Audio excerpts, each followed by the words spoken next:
और पहली खबर है स्विट्जरलैंड से। भगोड़े नीरव मोदी के इर्द गिर्द शिकंजा कस रही है स्विट्जरलैंड की हुकूमत। सिर्फ नीरव मोदी नहीं, नीरव मोदी की बहन पूर्वी मोदी और नीरव मोदी के 4 खातों को मुंजमद कर दिया है। ज़राए के मुताबिक इन खातों में तकरीबन 283 करोड़ 16 लाख रुपए जमा हैं।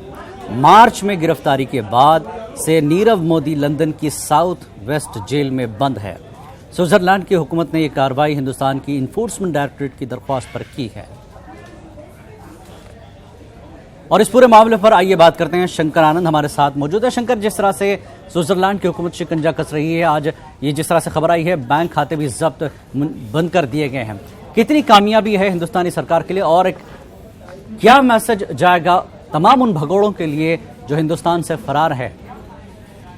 निश्चित तौर पर जिलानी अपने सटीक शब्द का प्रयोग किया कि वो उन तमाम भगोड़े जो भारत के अंदर में बड़े बड़े फाइनेंशियल क्राइम को अंजाम देकर यहाँ से फरार हो गए हैं या भागने की कोशिश कर रहे हैं या सोच रहे हैं, उसके लिए एक बहुत बड़ा एक संदेश है, उसके लिए एक मैसेज है। और जिस तरह से नीरव मोदी की अगर बात करें तो नीरव मोदी के खिलाफ एक बहुत बड़ी कार्रवाई है।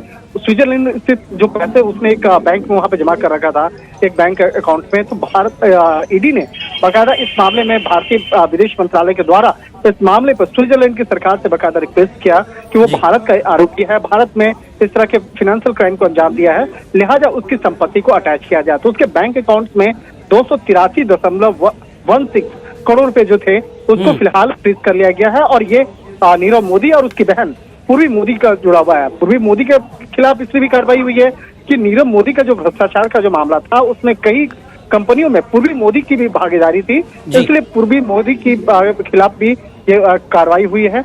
और बात किया जाए जिस तरह से नीरव मोदी के खिलाफ जो कार्रवाई चल रही है तो ईडी की बहुत बड़ी कार्रवाई है। और जिस तरह से बाकायदा मार्च में गिरफ्तारी हुई है और ईडी ने इस मामले में जिस तरह से पहल की है, अभी तक उसको जमानत नहीं मिल पाया है। तो कहीं न कहीं ये ईडी का एक मजबूत इरादा भी दिखता है और ठोस कार्रवाई ही दिखता है, जिसके चलते नीरव मोदी और शंकर काफी वक्त हुआ, मार्च में गिरफ्तारी होती है और जून का महीना है, उसमें बैंक खाते जब्त हो जाते हैं, लेकिन लाने की जो प्रक्रिया है वो काफी डिले हो रही है।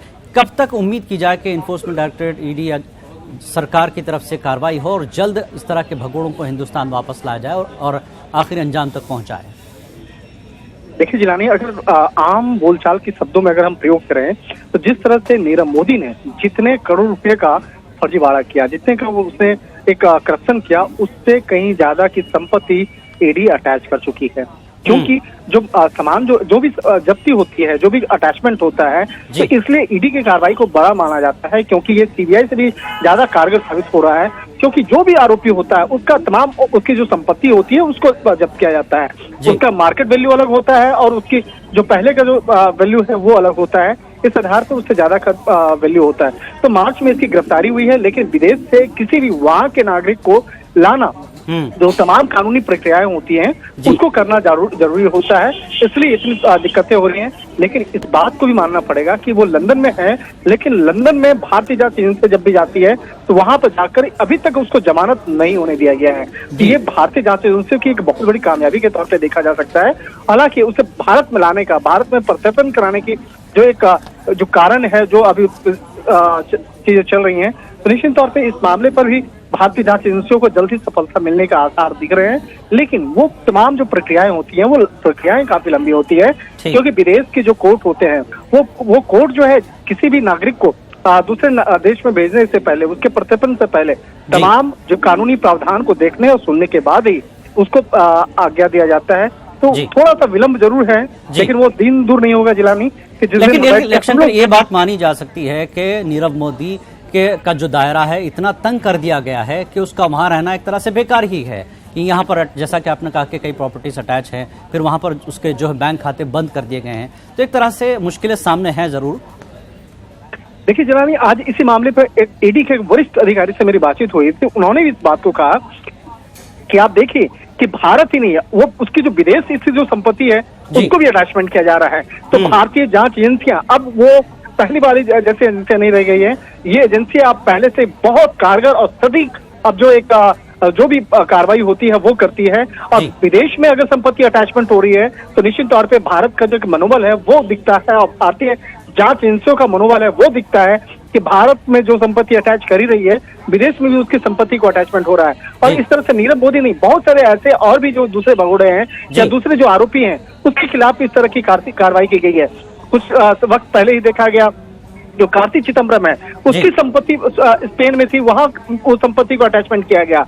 कल ही एक और भी एक ऐसा आरोपी है जिसके विदेश स्थित जो संपत्ति है उसको अटैचमेंट किया गया।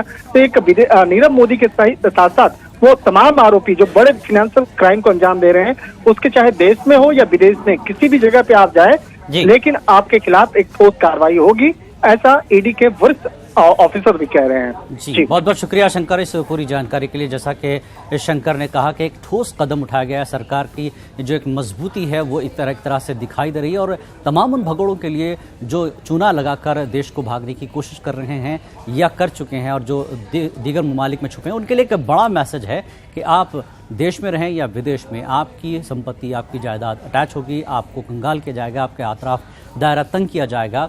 तो इस तरह की एक तरह से मैसेज है सरकार का।